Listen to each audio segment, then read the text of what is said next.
حضرت مولانا طارق جمیل صاحب کا واقعہ ہے. ایک شخص آیا مجھ سے ملنے کے لیے, خواجہ سرا ہے. میں تو پہلی دفعہ زندگی میں کوئی خواجہ سرا مجھ سے ملا.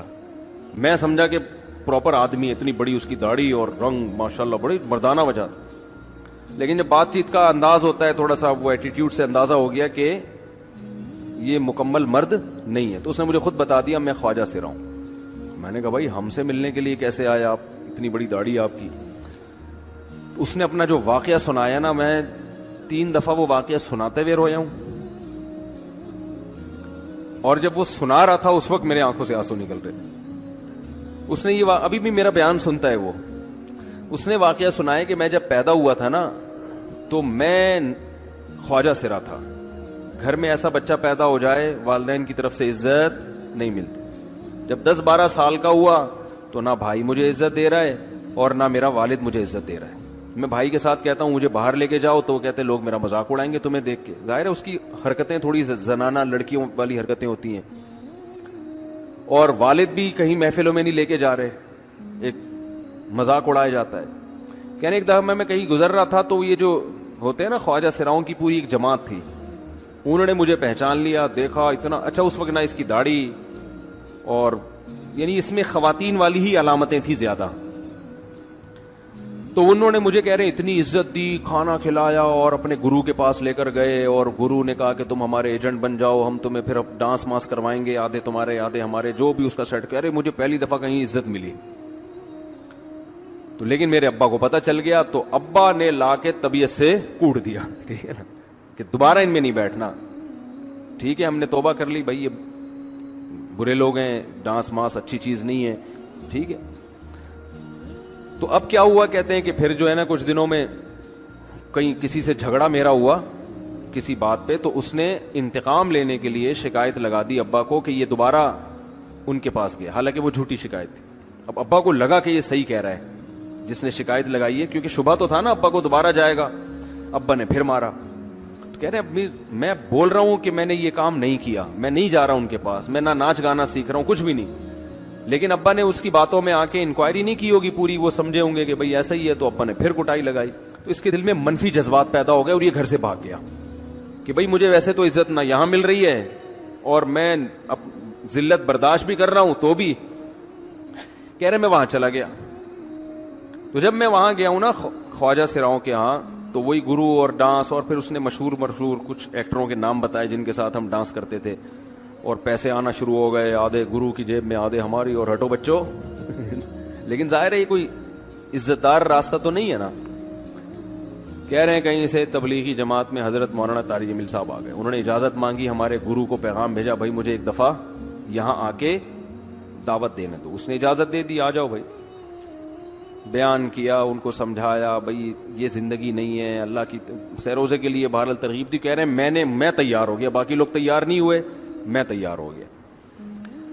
کہہ رہے میں نے گرو سے اجازت لی, اس نے کہا جاؤ لگا لو سیروزہ.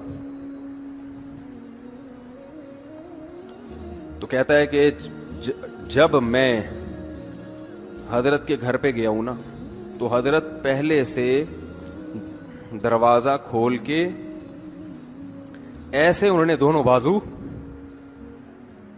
پھیلائے ہوئے تھے استقبال کے لیے, پہلے سے کھڑے ہوئے تھے علماء کے ساتھ.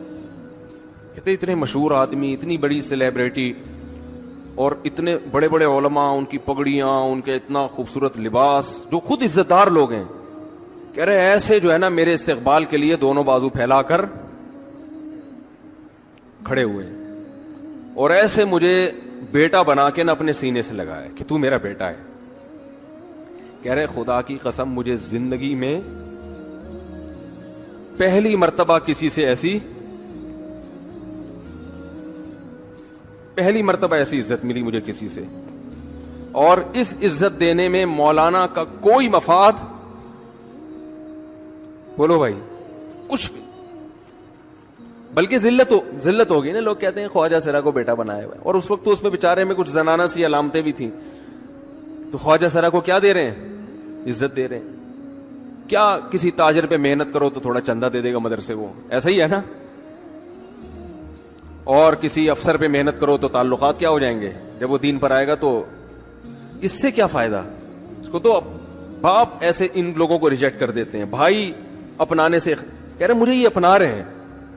ایسے سینے سے لگایا انہوں نے اور مجھے سہروزے کی جماعت میں اپنے ساتھ لے کر گئے, کھلاتے تھے, بڑا خیال رکھوایا میرا.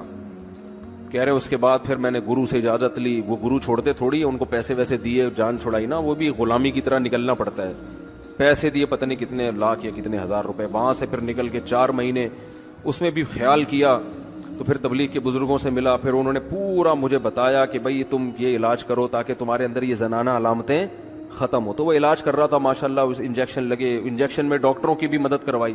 یہ ایسی لگایا جاتا ہے. ایک اسٹائل ہے لالو کھیت کا, تھپڑ لگانے کے بعد سوچتا ہے آدمی کہ اس کا ری ایکشن کیا ہوگا. تو مشرک کیا کرتا ہے, الفاظ کے بکھیڑوں میں الجھاتا ہے. آپ یہ آج کل یہ منجن بہت بک رہا ہے, بہت زیادہ بک رہا ہے یہ منجن. وہی میں بار بار کہتا ہوں نا, فرقہ واریت کے خلاف. میں کس کے خلاف ہوں؟ فرقہ واریت کے خلاف. لوگ کہتے ہیں ویل ڈن, یہ بندہ ہے نہ حنفی ہے نہ شافی ہے نہ دیوبندی ہے نہ بریلوی ہے نہ شیعہ ہے نہ سنی ہے, واہ واہ. کام کیا ہو رہا ہے؟ نیا فرقہ لانچ. بجائے اتنے ساروں کو ختم کرنے کے ایک نیا مارکیٹ میں آ رہا ہے. لوگ کام نہیں دیکھ رہے, لوگ کیا دیکھ رہے ہیں؟ لیبل دیکھ رہے ہیں. تو بھائی ہم تو یہی چیخ چیخ کے تھک گئے, اللہ کے بندو لیبل مت دیکھو, کام دیکھو. دیکھو تبلیغ والے فرقہ واریت کے خلاف ہیں, کام سے پتہ چلتا ہے خلاف ہیں.